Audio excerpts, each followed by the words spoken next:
So, I read over your form. You had marked your dog as human aggressive. Yeah, so the whole reason we're here is because, well, we were referred to you by Gabi's mom, actually. She's my sister-in-law. Oh, okay. Yeah. But we've never really had a big issue with her. But after we spayed her, she became a little more on the defensive and I guess not aggressive, but more reactive with us. But the incident that prompted us to seek for more professional help is because she bit my stepson. Okay, how old is your stepson? He's 16. Okay. They have another dog at mom's home. Okay. And I'm told, I don't know exactly, that the dog sleeps either in his room or close by. So we think that, because she's never really warmed up to him. The stepson? Yes. Okay. She always kind of does that growling thing that she did with you when he passes by. And then I guess 2 weeks ago, almost 3 weeks ago, we went on vacation. She stayed over a sitter. We went to pick her up, brought her home. Actually, my stepson went with me because he helped me carry the cage and everything. We put her back in the cage. I walked away. My daughter and my stepson were, I guess, trying to play with her as soon as we got home. So they got her out of her cage, and they tell me that they were just gonna give her treats. And she lunged herself and she bit him on the face. On the face, so like part of his nose, and like he had some scratches right here by his eye. Okay. Did she puncture? The nose a little bit. Okay. But it was more like a scratch. Yes. Okay. Yeah. Was he bleeding? Yes. Did he jump back, or did she just go like that? He jumped back, but she still got him. Yeah. I see. Okay. So you pick her up from the sitter. You come home. You leave the room. It's your daughter and your stepson. They go to let her out the kennel. Yes. With treats, and then when they let her out, then she goes. Yeah. Okay. That's what they told me. I didn't really. How old's your daughter? She's 14. Okay. And he's 16. Okay. And is that the first time she's done that? That's the first time she's ever done that. And then the next morning, my 7-year-old daughter, before we dropped them off to school, her kennel is right by the back door. So they always go by Lola and they stick their fingers or whatever through the. So she actually tried to fight her that next morning. So I don't know if it's something that happened while she was at the sitter, that she became like, oh, something's wrong if I'm in the cage. But how long have you had her? Since January. So she was. So still okay. Yeah. How old is she now? She's a year and a month. Okay, so all right. So if you got her in January, we're in November now, so 10 months ago. Yeah. So you got her around. They told us she was 10 weeks old. Okay, so you got around 2.5, 3 months. Yeah. Okay, and when did you notice her being kind of like with the growling with people and stuff? You said after the spay? No, the growling had been going on, I want to say, since she was maybe 5 or 6 months old. Okay. But after the surgery, she kind of became a little more, because she want to stay outside as much as she can. If I try to pull her in, she would come back, forcefully, but she would come inside. But now she bites my hand because she doesn't want to go inside. Sure. Yeah. So. Okay. Is she growling when she's doing it? No. Is she jumping like around? Okay. How long has your stepson been around her? From the very beginning, because they stay with us 1 week, and they go to mom's 1 week. Okay, so every other week he sees him. Yeah. Is your son loud? No. No. Is he quiet? Yes, very quiet. Timid? Yes. Okay. What about your daughter? The 14-year-old. She was the reason why we got a dog, because she was insisting on. But is she her. more how do you say, more energy? Is she more confident? A little bit, yes, and also she's the one that helps us the most with Lola. Like, Okay. she's more active with her, playing, taking her outside. Did your stepson help with any of that stuff? No. No, he's just around. Yes. I gotcha. Okay. I don't think he's a pet person. I think gotcha. He'll say hi Lola, but then that's it. That's Walk it. away. Okay. Now before, because you said if he'd walk in the room, she would growl at him, Mhm. right? Would he say anything to her? Or would he ignore her? No, he would just keep walking. And what would you guys do? Most of the time is Louis that picks him up from school. Uh huh. So he would yell at her, Okay. you know, like don't, no, or something. Uh huh. What would she do then? Sometimes she'll keep growling. Sometimes she'll just sit and keep watching him pass by. Okay. She's never like jumped at him to bark or anything like that. No, that was the very first time. Okay. Has he ever let her out the kennel before? Yes, we've tried to have him interact more with her, Uh-huh. but I feel like he's just like Doesn't just care. Not, Yeah. With your other daughter, the 7-year-old, because you said that the other morning, Yes. right? Has she done that before with her, like kind With of? her, never. Never. That was the first time that she did it, or that your daughter did it with the That kennel? was the first time that she did it, because both my 7-year-old and we have a 5-year-old boy. Mhm. They both always do that to her, and she's never done that. No to them. problem. No, Okay. never an issue. Okay. Let me see here.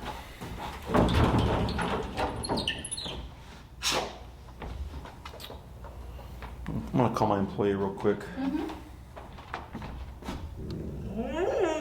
I hear you. I'm gonna see if I have one of my training tools. Okay. Hey, will you look downstairs to see if I have my sleeve? And if not, will you, I think my keys, let me see here. I'm gonna leave my keys upstairs at the top on the table. If you can check my chart for my bite sleeve. Okay, thanks. So I have an idea of what's going on. Do you have any idea what's going on? All I can think of is that maybe, so this was the first time she's ever stayed at somebody else's house.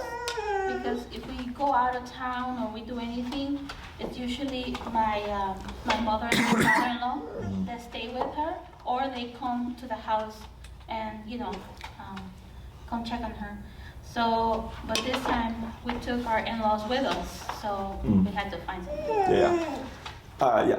That's my guess as well. Okay, now your dog is clearly uncomfortable, Yeah. right? You can see here. So I'm gonna have you just hold her, but don't pet her. Okay, and I'll explain all this stuff later on. Okay. So the issues that I see here is I see what I would call nervousness. Okay, so nervousness is a stress response. Okay. So like people can become anxious, fearful, nervous, or angry. Those are all stress responses, right? Did you find it, Corey? No, I didn't. Right. So like this growling here, that to me is nervousness. Okay. Now it can escalate into aggression, but the reason why this is important is I don't just say your dog is aggressive. Okay. Dogs are aggressive for a reason. Right. Okay. Dogs don't do things for no reason. That's the good thing about dogs. Yeah. Okay. Humans can do things for no reason, right? Humans can tell you, oh no, this, right? And then behind your back, they Do can something. exactly. Dogs don't do that, so that's the good thing. Okay. So whenever we talk about aggression, it's paired with something. Okay. So like if a female dog has puppies, and another dog were to come by and she would attack that dog, that's technically aggression, but we call that maternal aggression because she's protecting her puppies, right?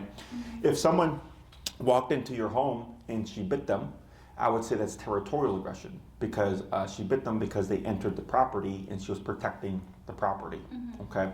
So here, if with the aggression, I'm tying the word nervousness to it, okay?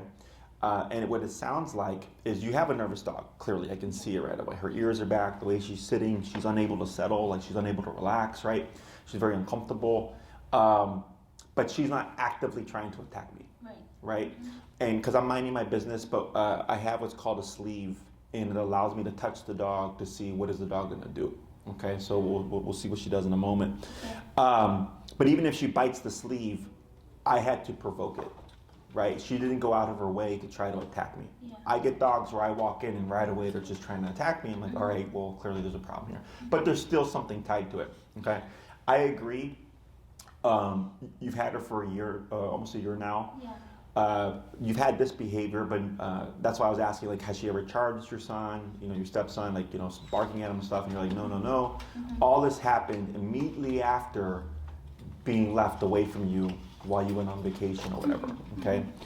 So what it sounds like is that she was, she had residual stress because she was away from you for a long time. Yeah.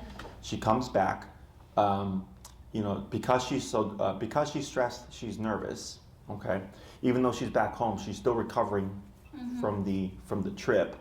And then, you leave the room, and then someone who she's not a big fan of, your stepson, she's in the kennel and trapped to a degree, goes to let her out, is being playful, but she's like, I'm stressed out, man, leave me alone, okay? Now here, the reason why I asked about the bites and stuff, did you find it, Corey? No, Jess, there was no sleeve in there. Okay. Will you bring me one of the poles? Poles? The noose pole? The noose pole? Yeah, it's in the kennel room to the left of the door, the metal one. Yeah.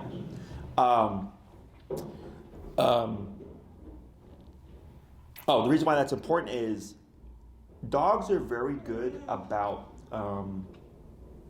calculation. Okay, if she wanted to bite your son or stepson, she would have. Okay, so that's why I asked, was there punctures? And it sounds like she did this. She did an air snap. Yeah. Right, and she grazed him, but she had full opportunity to do more. Right. Okay, so this is all important information because I get plenty of dogs that they might have had multiple incidents, but they never actually bite. Right, so I tell the owner they're either giving warnings, or they're calculating very well, or they don't have the confidence to actually bite. And I get other dogs that right away you're getting punctures all over the place, right? So all these things add up, and I think what happened was that she was just overloaded with stress. And do you know if your stepson, if his energy was hey, kind of excited, or was he kind of? I think it's because Louis had been pushing him to interact more with her. So since he and my daughter came with me to pick her up, he was feeling like, oh, okay, she's fine around me. Sure. So he went to reach out to give her a treat, and I feel because I didn't see exactly what happened, but my guess is that him reaching like that, she must have thought that his hand was going to do something. Be a threat, yeah, like that. 100%. Our first reaction was oh, that's it, we're done with Lola. But, we Once you think about it, yeah. Yeah. So, no, I agree with you. Yeah. So here, I'm going to have you hold your leash with both hands. Okay. I'm going to make contact with her. She's probably going to snap or try to bite at me. Yeah. Okay, you're just going to hold her. Okay.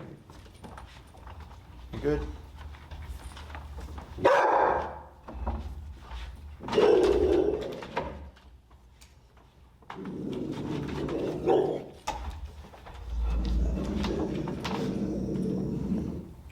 Good girl. It's okay, just hold. Watch your leash. Good, careful. Yep. And then bring her over here. Excellent. Good job. Right, good.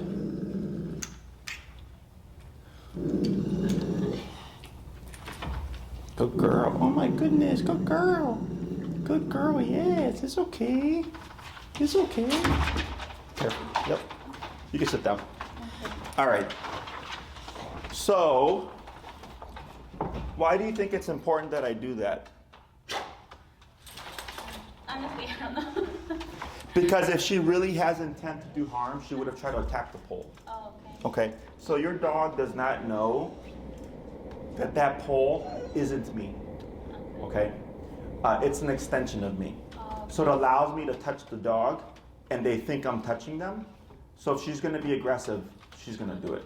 Yeah, she's not thinking oh, that's a metal pole, man. I'm not dumb, right? she goes, okay, you're making contact with me, good job. And then what you can do is you're gonna pull up on your leash and then just press down on her butt to kind of make her sit. Like that. Yep. Sit. It's okay. Sit. It's okay. Yep. Sit. There she goes. Good. So she was growling.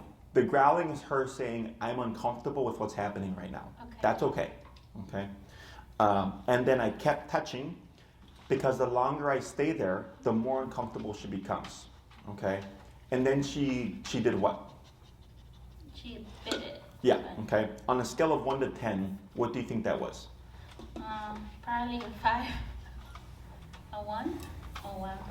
I could feel it. Oh, okay. She didn't even put her mouth on it. She just went like this. Right. And that's kind of what she does, you know. For other when stuff. she's- Yeah. So the reason why that's important is to give you an example. I had another dog that was boarding here. I didn't train the dog. Okay. The dog just comes for boarding. And I was filling in for a staff member because they called in sick, and I had never handled a dog before, and she doesn't like men. So I go to approach the kennel. She starts like very low, serious growl. Okay, your dog's growl is I'm uncomfortable. I don't know what to do. Okay, it's a different growl. Okay. So they go, okay. I go, I think you're serious, right? So I go and I grab something similar to that, and I go to see if I can leash the dog, and she grabs the pole and breaks it in half.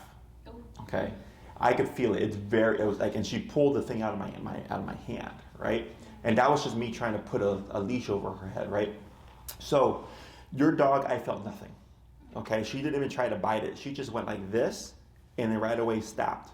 Okay, and then we reset, and I did it again, and then she sat down and she just kept growling because she's like, I don't know what to do here, right?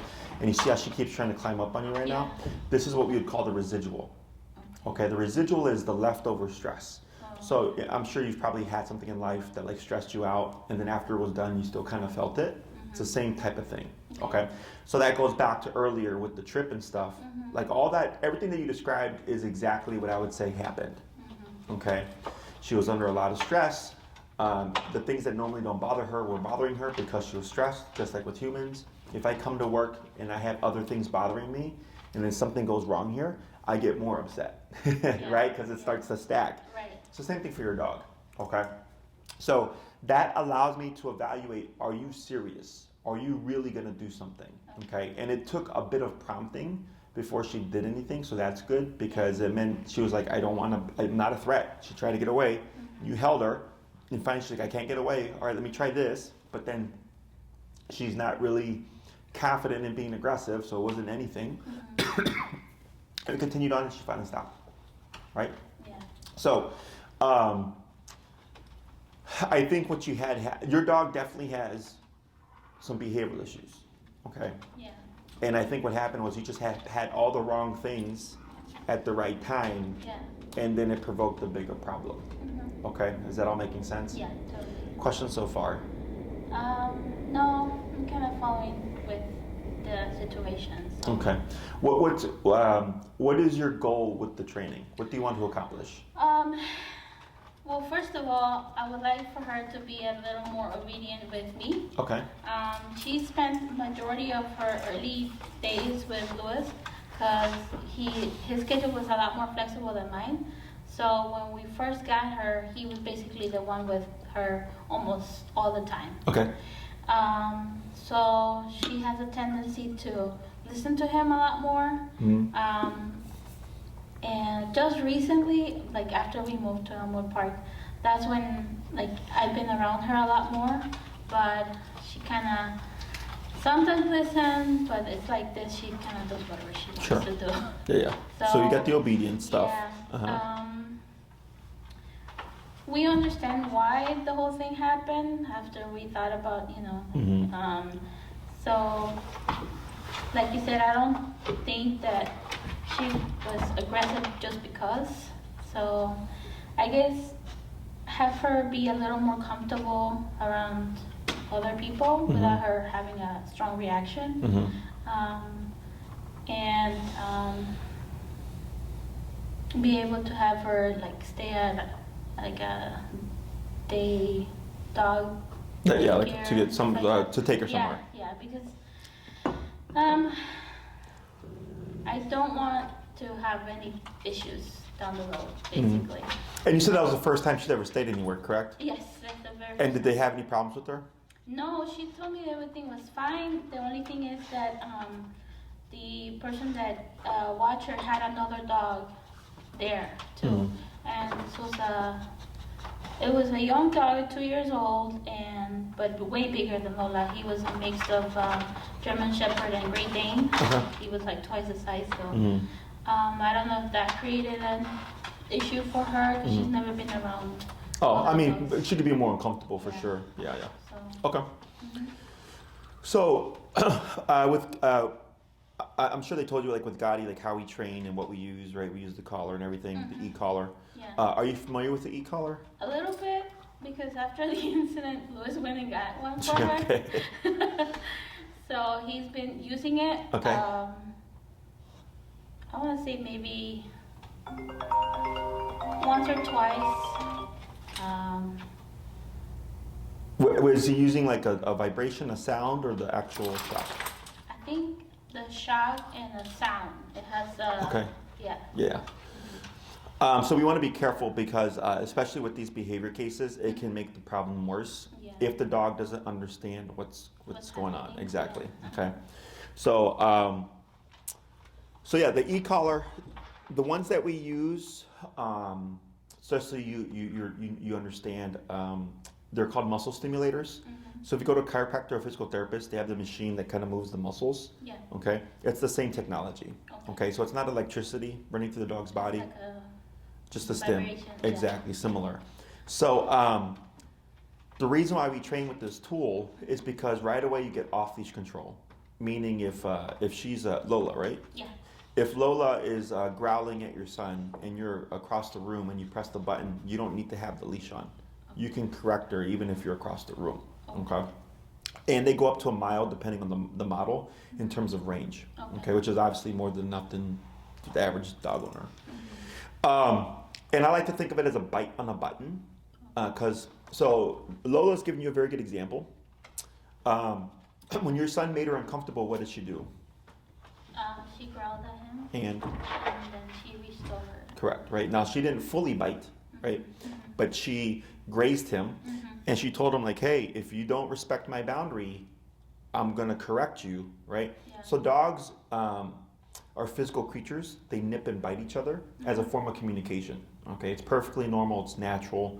However, it doesn't translate well to the human world. Okay, so like I had a client. They had a German Shepherd who bit like 3 people coming into the home. So that's territorial aggression. Right. And the unfortunate thing was the people he bit were friends. But I told them because the person walked in unannounced, they didn't knock. The dog was protecting the home. So yes, it was bad that they bit the person, but I told them, what if that person was a bad person?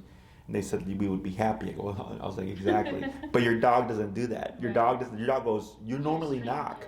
Yeah, you normally knock. You just walked in. That's suspicious, right?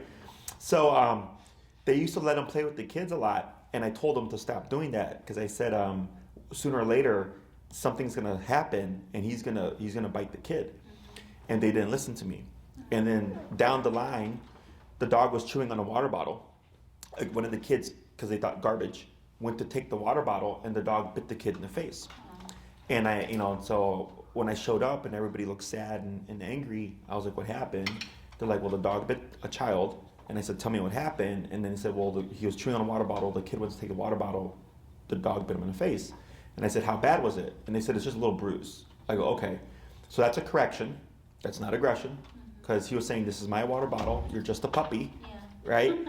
And if he wanted to, he could have really harmed that child. Yeah. But it was just a bruise. Right? So I said, yes, it's very bad that happened. But this is at the fault of the owner. Right? I was like, you guys are at fault here because I told you at the very beginning, stop letting the kids do that. You didn't listen, and now we're here. Right? But the way humans think is, this is a dog. You don't harm people. We do whatever we want. Right, yeah. And that's not how that works, okay? Right. So, so dogs are physical creatures. They nip and bite each other, okay? So the e-collar gives us a means of biting Lola to teach her things, to teach her what we don't want and what we want, right? So like earlier, like let's say I'm another dog, I go to sniff Lola, Lola starts to growl, Yeah. she tries to do this, and the dog goes, and bites her back, but bites her harder.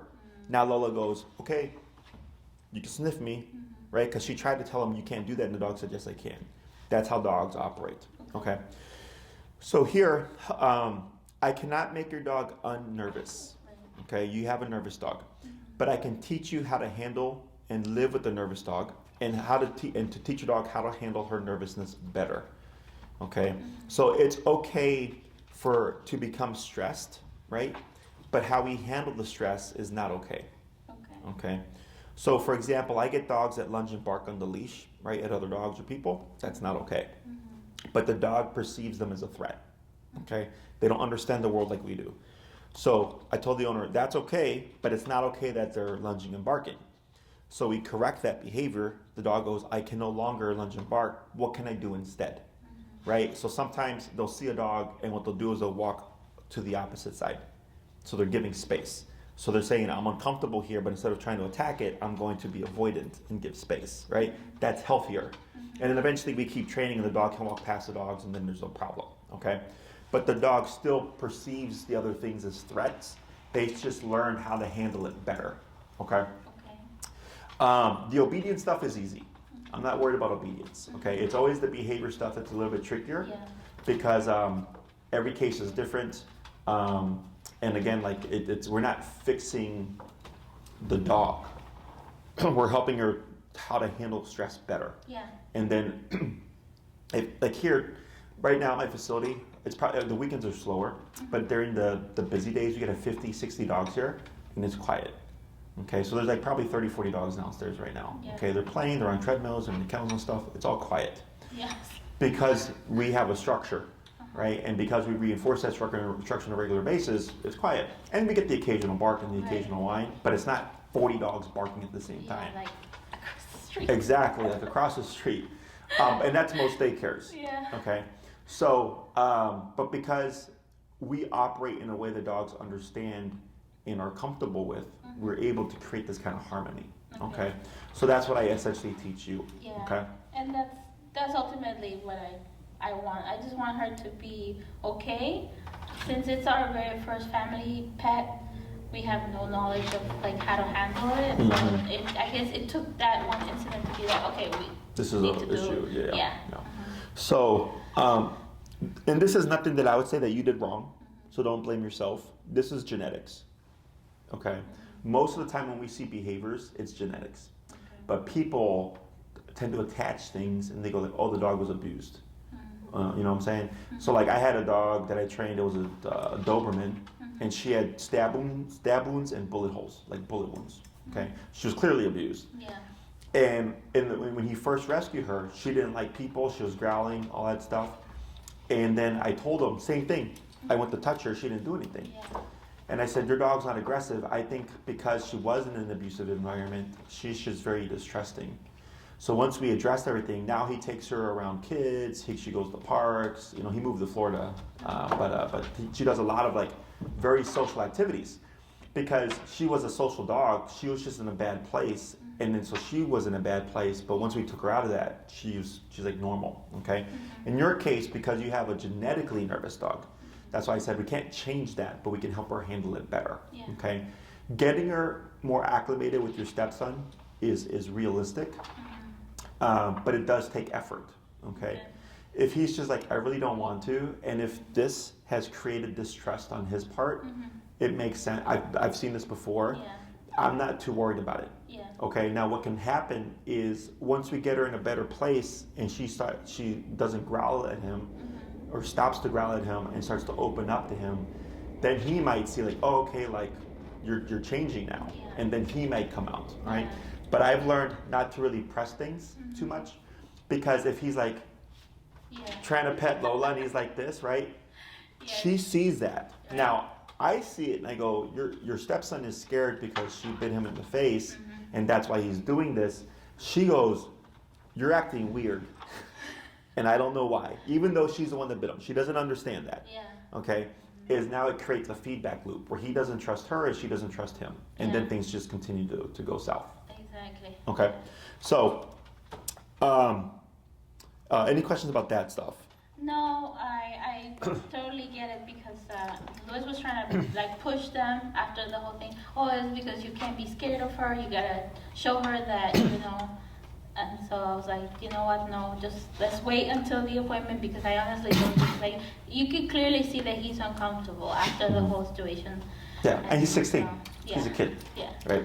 So yeah, I know where Luce is coming from, and he's to a degree he's technically correct, but it has to be done correctly. Right. Otherwise, we create a bigger problem. Yeah. Okay. So, and then dogs that have trained with us, they're welcome to board here and to use our services. Is not a problem. I've had cases way worse than Lola. No problems being here. Okay. So there's going to be a couple of things. One, I would recommend if your goal is to socialize Lola, to kind of get her out of her bubble, her comfort zone, is that you muzzle condition. Okay. The style that we use is Baskerville, and we'll send you the information. You get them online. Okay. It looks like a basket. Okay.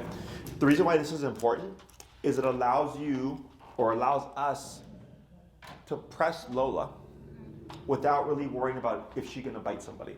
Now earlier when I did the poll thing, like I said, it was a 1, right?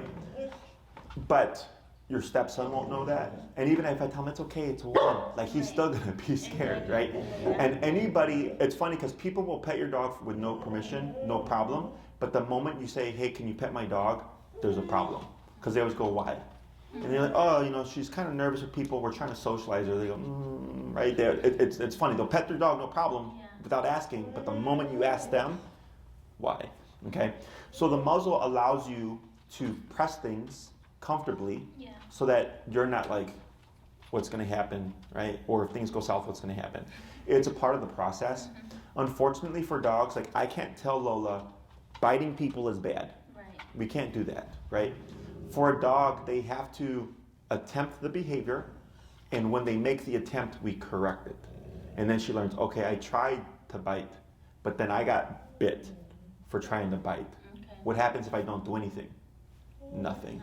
Okay? Your stepson's not hurting her, nothing's happening with the collar, everything is fine. So then she learns like, oh, I don't have to feel like this, right? So like right now, all this pacing here, right? This is still residual. Or she was starting to relax, but because I got up and moved, now she's like, okay, what's going to happen now, right? So like with the collar, we could press the button and say, you need to relax. Okay, we disagree with you feeling like this. Okay, so the muzzle conditioning is simple. It just takes time. So what I suggest is, Tina will send you the information. She's probably going to be a size 3 or 4, and I'll make sure she sends you the information too. You can get them on Amazon for like $15-20. They're not that expensive. And then what some clients do is they'll buy both, and then they'll pick the one that works for that they think is correct, and then send the one back. Okay. That muzzle is meant for extended wear. So she can open her mouth, she can drink water, she can take treats, she can eat food without being like this the entire day. Okay. So unless someone sticks their finger in there, she really shouldn't be able to cause any harm. So like we get some dogs that are human aggressive, and we tell everybody until your dog is comfortable with our staff, we're going to have the muzzle on them, but we don't remove it until we think the dog is ready. Okay, so we've had dogs where for days everything is fine, they can still drink water, they can still take food, but allows us to interact with the dog safely without worrying about, is this dog going to try to go after us? And I have like a suit, like it's a 60-pound suit, pants and jacket, that I can do stuff. Like the dog I mentioned earlier that broke the pole, I had to put the suit on. It takes time. It takes me like 20 minutes to get ready and all that stuff. So I can't do that every single time, a dog acts out. So the muzzle just allows us to work a bit more efficiently, okay? So like, let's say, so one of the ways to build a relationship, technically is through activity, right? Like interaction. But like, it would be more beneficial for your stepson to walk her than it would be to give her treats, okay? Or to try to pet her. It's doing something together that builds trust, and walking is a great way. If you're in the living room watching TV, and your stepson's watching TV with you, and then Lola's laying next to him, and he's just ignoring her, that's better than him trying to pet her. Because they're just, like right now, I'm not doing anything with Lola. I'm just here. This is better. Because she's going, yeah, you're here, and I'm not comfortable with it, but you're not bothering me. You see that? So she starts to think like, oh, okay, so if I were to be around Lola for a period of time, eventually she's like, okay, I like you. You don't bother me. You don't make me uncomfortable, right? So that's part of the process, and I'll help you with all this stuff. But unfortunately, if your stepson's just like, I'm not comfortable with it, I can't do anything there, which would, it's normal. Yeah. The obedience stuff, not a problem. So the first thing that we teach is leash walking, which is walking on a leash without pulling. This sets the foundation for everything. Okay. The reason why we start with that first, I know what the problem is, right? The nervousness and all that stuff. Is most people think they put the collar on, and then when the dog is bad, now I'm going to use it, right? It's probably what Lewis was trying to do, like if she was growling and stuff. No, he was using the collar to do the sit and stay outside of the house without the leash. Okay, so if he said sit and Lola didn't do it, what would Lewis do then? Do the beep. And then if she, yep. And then if she didn't listen, then he would Correct. do that. So that's what we call punishment based. Okay. It's not wrong, but it's definitely not the first thing that we do. Okay. So if Lola doesn't know what the collar is, it's going to make her more nervous because she's like, I don't know what this is. How do I turn it on? How do I turn it off? So if I say sit, she doesn't do it, and then I press the button. If she's had zero training, that's considered a punishment. Because it's something bad if she doesn't listen, or something bad if she does something bad, right? When we do the leash walking stuff, we don't use it as a punisher, we use it as what I would call a communicator. We teach her how to turn it on and how to turn it off. Okay, so once she understands, oh, if I pull too much, it turns on. But when I walk right here, it turns off. When they stop, if I don't sit, it turns on. But when I sit, it turns off. She starts to go like, this thing, I don't like it, but it's telling me something. Okay, so once we get that down, that's the foundation. It takes 2 classes. Okay, so the first 2 classes will be on walking on a leash, the first part and then the second part. By the 3rd class, we can technically start jumping into behavior. Okay? Because at that point, after a couple of weeks, you're familiar with the remote and the collar. She's familiar with the remote and the collar. She's conditioned. Now, if she growls at your stepson and I press the button, she has an understanding. Does that make sense? So I teach you all this stuff. I don't have to touch your dog. You show up, you have your leash, you have your collar, you have your dog. I teach you and your Lewis to do everything. Okay? And then you do your homework. This way, it's all hands-on for you, which is usually the biggest problem, is a lot of trainers do the training in front of you. And I used to do that. But then once I developed this newer method, where it's like, because of COVID, because when COVID, no one wanted me coming into their home, no one wanted me touching their dog. I had to develop a way to train dogs without having to do that stuff. So then I came up with this method, and people loved it, and it works out really well, and I don't have to touch the dog. It's all for you, because I already know how to do this stuff. I've done this millions of times. For you though, like you said, this is your first dog, you've not seen this before, it's very important that you know how to do this. Okay, so I would suggest that you do it in person as well. You learn the most. Okay, it takes longer, which is okay, because it just gives you time to learn, because I'm teaching your dog and I'm teaching you to teach your dog, so you're both learning at the same time. Okay. So I give you a little bit of homework, you go and practice, you come back, you give me questions, you give me feedback, I answer your questions, I say we're gonna do this now, work on some more stuff, go home and practice, come back to the next class, and we just little by little start building on things, okay? When it comes to behavior cases, in terms of the obedience stuff, we have walking on a leash that has to happen, okay? I always suggest that you teach your dog recall, which is come when called. And then typically with cases like this, I recommend stationary control. So you see that bed right there? The dog bed? So like, we have dogs downstairs, we have like 8 of those. And then part of the day is they're laying on there while dogs are playing, dogs are being trained, dogs are on the treadmills, and they just have to be calm, okay? The reason why I like to teach it is, let's say you're gonna have guests come over, and you don't wanna have to put her away. But maybe she's not comfortable yet. You can put her to her bed and she's not going to move for 3 hours, 4 hours, or whatever. Okay? So it allows you to keep her in the space, which allows her to learn how to be social. Okay. When we get dogs like this, a lot of times people tend to put them away or send them to daycare when guests come over because they're trying to avoid the problem, and I understand that. But then the dog never learns how to be social. Right. Okay. So that's where the muzzle comes into play too, because then I can have her on the bed with the muzzle on. So I'm like, okay, if somebody makes a mistake, if I make a mistake or whatever, if you try to do something, you can't. Okay. So then, like, let's say someone gets too close and she were to, growl or bark at them, and I know she hasn't done that, but for example, if she did, we can correct her, but we're not like, oh my God. Yeah. As opposed to if the dog is completely unmuzzled, then it's like, oh my God, right? Because if a person responds the wrong way, so like let's say, in some cases, like what happened with your stepson, for example, when they jump back, sometimes the dog goes more, okay, because they see you retreat. So now they go, I got you, and then they come in and then they'll really bite, okay? It doesn't always work that way, but it is common. So like I had a gentleman who his dog bit his daughter. It was his kid, I know that.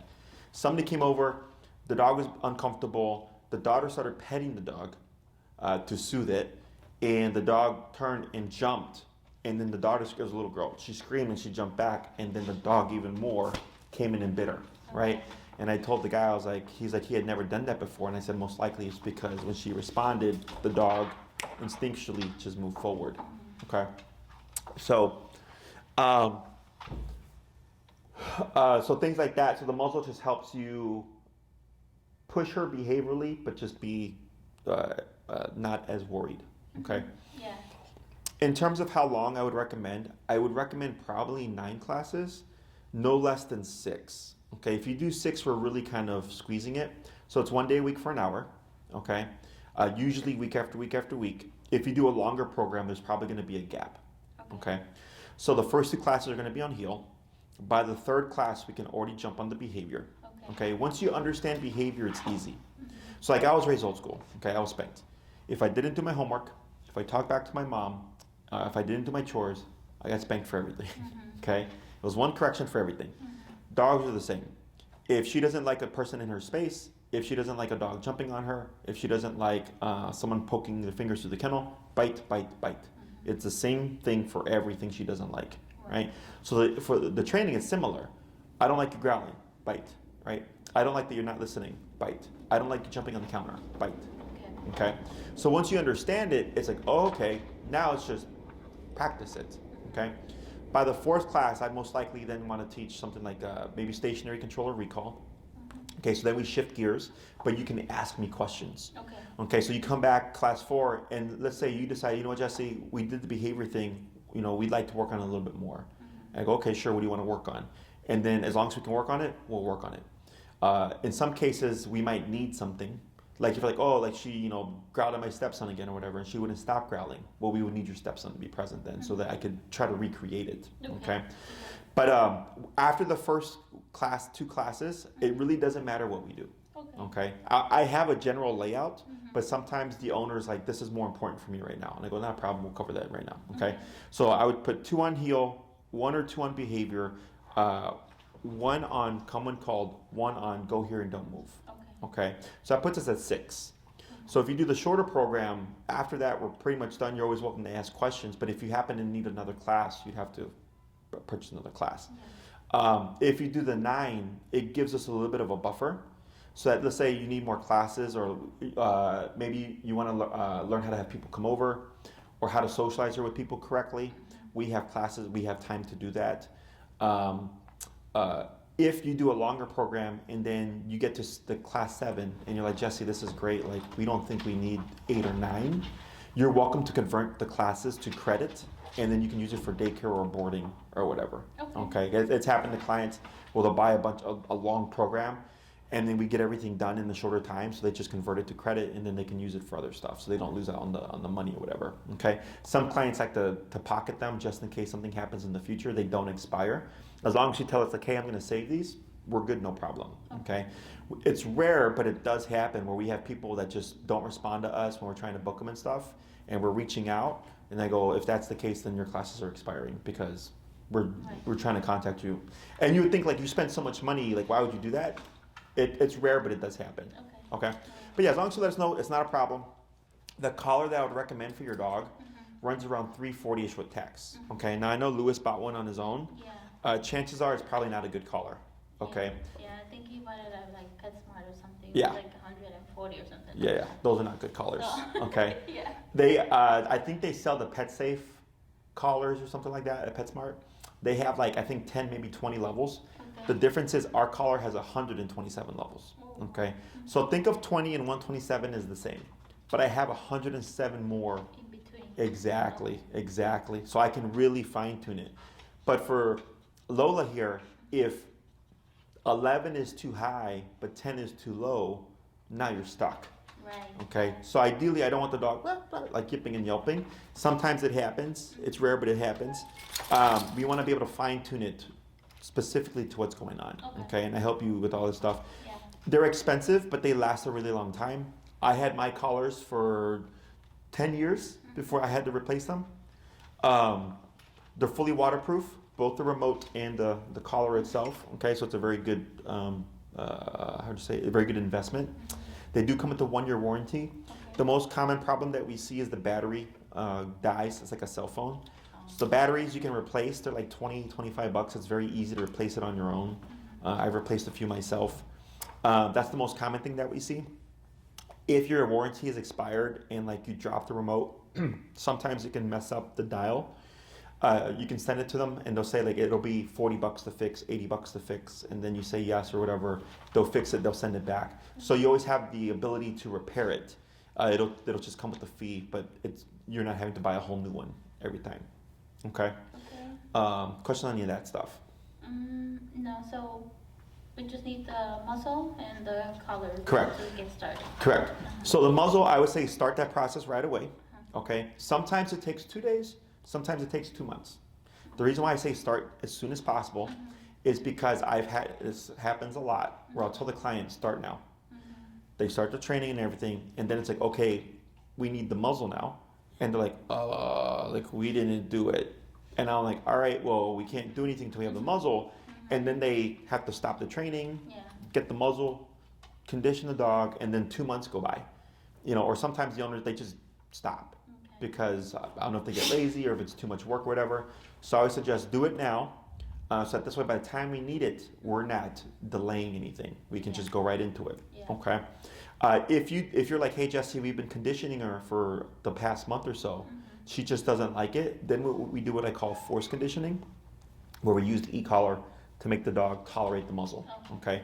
But if you use food, at least I know. Other muzzles. You have? Not that, but the one. Like the mesh one? Yeah, because that's what they use at the vet. Yep. So right after the incident, we had one, we just never used it. So we put that on her to try and have my stepson take her out, but with the muzzle on, so he would be more comfortable. Yeah, that's smart. So she doesn't like it, obviously, but Does she try to fight it? Yeah, she tries to. Does she give up? Take it off. Yeah. Eventually? That's good. Yeah. Okay, because that means it'll be easier. So for now, to get started, you can use the muzzle that you have and just like kind of like this and then give her a treat. Okay? And I have a video, Tina can send them to you if you ask her. In the meantime, just to get started while you get the correct one. Yeah. Okay? And then a very common question we get is, when does the e-collar go away? In my opinion, when you need it, it doesn't. Okay? So if you're walking her, you're going to have the collar on. If she's going to be off leash running around, you have the collar on. In the house, if you're going to socialize her with your stepson, you can have the collar on, right? But eventually, you might get to the point where it's like, oh, she loves my stepson now, right? And he'll feel comfortable and you'll feel comfortable to not need the collar. Then you don't need it anymore, at least within that context, okay? But it never goes away. You will always use it when you walk her, but you're just not going to have to always press the button. So do you drive? Yes. Do you go on the expressway? Yes. Do you go the speed limit? Not always. Yeah. Most people don't. Yeah. Right? You see a cop car, what happens? You slow down. Correct. When you pass the cop car and they're gone, what happens? Then you go back to the same Exactly. thing. It's the same thing for dogs. Think of the e-collar as a cop. When it's present, she's going to slow down. She's going to behave herself. When it's not present, she's going to press the boundaries. Okay? It's perfectly normal. It's what we call opportunistic behavior. If there's opportunity to get away with something, we're probably going to try it, right? So it has nothing to do with the training. It has nothing to do with my skills as a trainer. It's humans do it too, and we know better. We know we're not supposed to go past 60 on the expressway, but we still do it. Exactly, okay? So if we do it, then I'm going to suspect that the dog's going to do it too, okay? But if you follow the instructions correctly, you shouldn't have to always be using it. It's simply present, just in case something happens, right? You're walking outside, you're minding your business, you're at a stoplight, somebody comes up behind you and starts to pet her, and you don't know it. This has happened to a client before, where he had his pit bull too. He lived in South Loop. He was standing at the red light, and somebody came by and started petting his dog, and the dog bit the person, because the dog didn't like people. And then the guy was like flipping out and yelling at my client, and the client was like, if you would have asked me, I would have told you no, because my dog doesn't like people, and it became this whole big problem. But because he had the collar, he was able to stop the dog and bring the dog away. But stuff like that happens, unfortunately. Okay, so since you cannot account for the environment in the world, it just gives you the ability to regain control. Exactly. Okay, but then if she's a sweet dog, you don't need it. You don't need it. Okay. When it comes to like boarding and daycare stuff, all our training clients are welcome to bring their dogs here. As a training client, you're not required to do once a week daycare. So dogs that we've not trained have to come to daycare once a week in order to board with us. Okay? Because in the past, I used to not do that, and then their dogs would come and destroy stuff because they're not used to the environment. Okay? But dogs that we've trained, because you're doing the same stuff that we would do, the dog's more comfortable. Okay? So whenever you're ready, like it could be 8 months from now, and you're like, oh, we need to board Lola. We just need a fecal, we need her vaccinations. I always suggest bringing your dog in a couple of days for like regular daycare, just to get used to it. After the first stay or so, it's not needed. But it makes it easier on the dog. So like dropping them off for days and then coming back, as you know, is very stressful. Right. Okay. But then after that, it's usually not a problem. I get clients from like St. Charles. We see them like maybe 2 to 3 times a year. In the beginning, their dog was stressed out, but now the dog is used to the place. It comes here, no problem. Okay. Other questions? For how long, like extended time, do we need to have the muzzle on her? Like how many hours a day? When you're needing it. Okay. Yeah. So it's you use it when you need it. So like let's say you're gonna have people come over, right? You're gonna have a family party or something. They're gonna be there for 4 hours. She can have the muzzle on for 4 hours. Okay. But then once everybody leaves and you're like, okay, we don't need it anymore, you can take it off. Now, let's say with the training and practice, you start to notice like, oh, like Lola likes my stepson, and he likes my best friend and my friend, and you start seeing her being more normal. You can start moving past the muzzle if you'd like. Okay. For some clients, the muzzle makes them feel more comfortable. They're like with the muzzle on, they're not having to worry about anything. So if they want to use it, I go use it. There's no rule that says you can't use it or you have to stop using it, right? So in some cases, the clients like having the e-collar with the muzzle on. In other cases, the client will move past the muzzle for certain contexts, but still have the collar on. And it's rare, but I've had other clients who just move past the muzzle completely. Every case is different, but she's not having to wear the muzzle all day, every day. It's just when you know you're going to need it. Okay. Other questions? No, I think we're okay. Okay. And it's the same thing with the e-collar too. It's not going to be on all day. It's just going to be on when you think you're going to need it. Okay. In the beginning, it's not going to be a whole lot, but then as we start to teach more things and work on behavior and stuff, you'll start to see her wearing the collar more. Okay. And eventually you'll come to a point where it's like, okay, we don't need it here. We don't need it here. She's great here. You just start to kind of remove it. But anytime that you walk her, or she's going to be off leash, stuff like that, you would have the collar on. Okay. I can only take you as far as you're willing to go.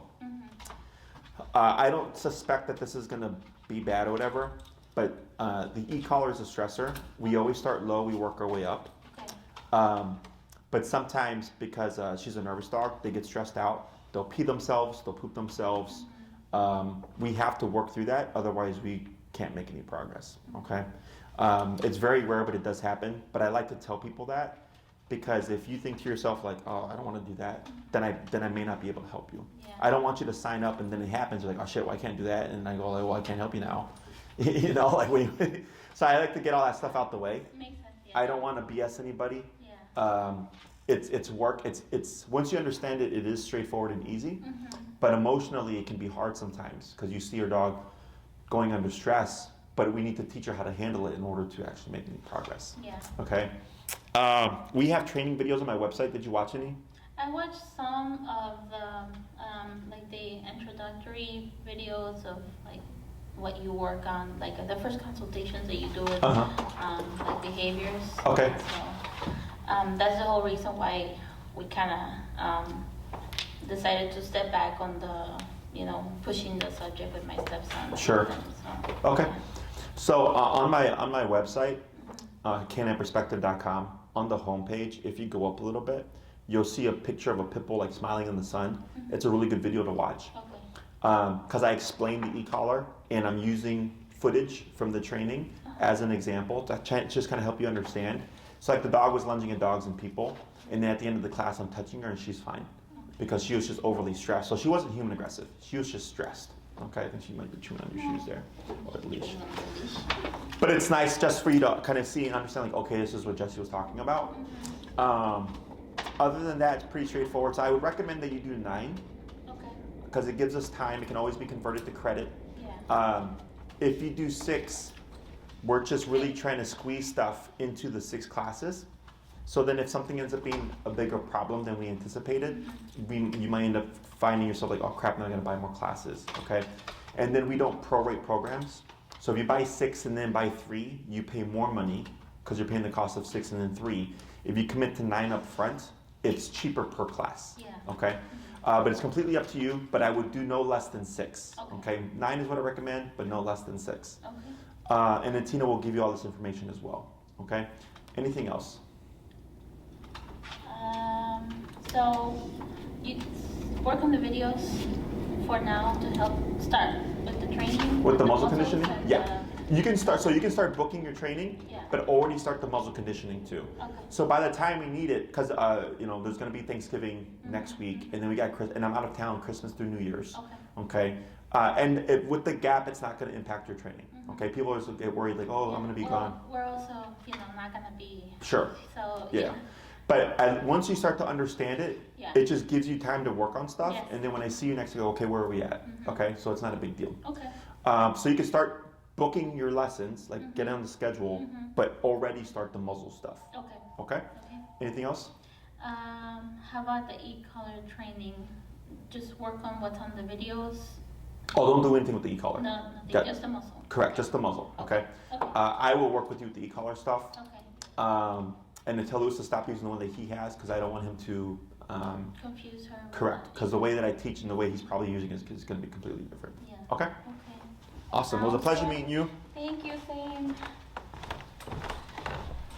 The good news is, in my opinion, this isn't bad.